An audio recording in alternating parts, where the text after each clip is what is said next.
ये 750-800 वाली वो कंस्ट्रक्शन है जो मतलब जिसमें आप ब्रांडेड किचन अप्लायंसेस जितने हैं वो सारे वेल ब्रांडेड आप इनको डाल के दे सकते हो।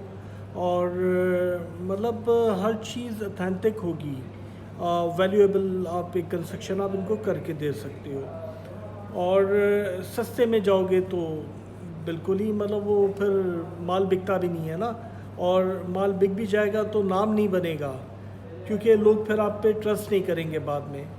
और जैसे अभी आप देखें ना कि ईमान डेवलपर हमारे पाकिस्तान के हैं, इन्होंने दो तीन प्रोजेक्ट बनाए यहाँ पर। और अब जो जेवीसी में जो इनका प्रोजेक्ट बन रहा है, ये टोटल वर्साची डिज़ाइन कर रहे हैं ना इसको। अब मतलब ऐसा नहीं है कि मतलब वर्साची का मतलब ये हो जाएगा कि मतलब आपको फर्नीचर वगैरह वर्साची के कोई ब्रांडेड आपको ये डाल के दे।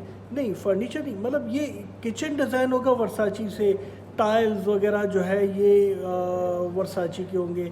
और फिर वर्साची अगर आ गया है ब्रांड उस पर, तो आप समझ लो कि आपको अप्लायंसेस जो है वो सारे टॉप क्लास आपको मिलेंगे ना। ये सारे हाई ब्रांड के आपको अप्लायंसेस आपको मिलेंगे। अब ज़ाहिर है कि मतलब ये हाई ब्रांड के भी मतलब लेने के लिए जाते तो अब 1000 यूनिट है तो 1000 फ्रिज खरीदने हैं, तो उनको वो रेट नहीं मिलता जो हमें रेट मिलता है, उनको बहुत ही बल्क का रेट मिलता है। अब मतलब वो सारी चीज़ें आपको जैसे वॉशिंग मशीन है, डिश वॉशर है, ये सारा आपको ब्रांडेड आपको मिलेगा। किचन आपको जो कैबिनेट्स वगैरह ये ब्रांडेड आपको मिलेंगे। तो इस तरह की चीज़ें आप मतलब जो है ना ये बना सकती हो। और फिर ये माल जैसे कि आपने ये अभी मैंने ये हाल में ही लगाया है इम्तियाज़ का, ईमान का, बाकी इसके अलावा दूसरे बहुत सारे बिल्डर्स के मतलब मैंने ये रेट्स वगैरह दिए हैं, तो आपको अंदाज़ा हो गया होगा। तो ये माल जो है ना, ये जो 750-800 की कंस्ट्रक्शन वाला ये बिकता है तकरीबन, आप समझ लो कि तकरीबन इस वक्त रेट चल रहा है 1700 से 1850। ये जितना ये जेवीसी या साउथ में जितना भी रेट है ना, ये पूरा साउथ का ही एरिया है, तो ये सारा जो है तकरीबन 1700 से साढ़े 1800। अब जैसा बिल्डर का मतलब वो ब्रांड बना हुआ है, उसका जैसा नाम बना हुआ है, उस हिसाब से वो रेट ले रहा है। तो मतलब मार्जिन अच्छा है, प्रॉफिट अच्छा है।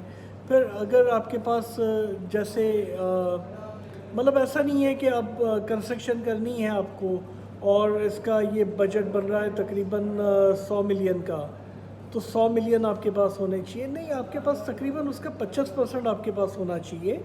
50% है तो आपने उसकी कंस्ट्रक्शन आपने स्टार्ट कर दी। 25% जैसे ही वो बनता है तो दुबई गवर्नमेंट जितना आपने माल बेचा होता है वो सारे पैसे आपको रिलीज़ कर देती है, जिसके आपको बुकिंग के और ये सारे पैसे आए होते हैं, तो उससे आप जो है अगली कंस्ट्रक्शन आप ये शुरू करते हो। फिर आप 25% कंप्लीट करते हो तो जो पिछली किस्तें आई होती हैं तो दुबई गवर्नमेंट आपको रिलीज़ करती है। हर देखिए यही तो रूल्स एंड रेगुलेशन है ना कि जिसके हवाले से दुबई गवर्नमेंट जो है वो बायर्स को बहुत ज़्यादा प्रोटेक्ट करती है। तो कहीं से भी मतलब इसका ये मतलब नहीं है कि मतलब आप कोई चीटर होगे और आप पैसे लेके भाग जाओगे, ऐसा नहीं है। मसला ये है कि मतलब ये दुबई गवर्नमेंट ये कहती है कि हम मौका देंगे तो मतलब है ना कोई चीट करके भागेगा ना, तो मौका ही नहीं देना, क्योंकि वो पैसा तो सारे ये गवर्नमेंट के पास बैंक में रुके हुए होंगे। जो कस्टमर से आपके क्लाइंट से जो मतलब बुकिंग के पैसे आ रहे हैं वो दुबई गवर्नमेंट होल्ड करके रखती है उसको। जैसे ही आप 25% की आप ये कंस्ट्रक्शन आप ये कर देते हो, वहाँ तक आपके पैसे लगे होते हैं, पिछले पैसे आपको रिलीज़ हो जाते हैं।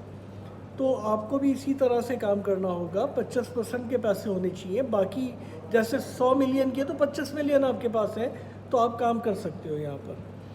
और बॉस मिलते हैं फिर पार्ट 3 में इंशाल्लाह।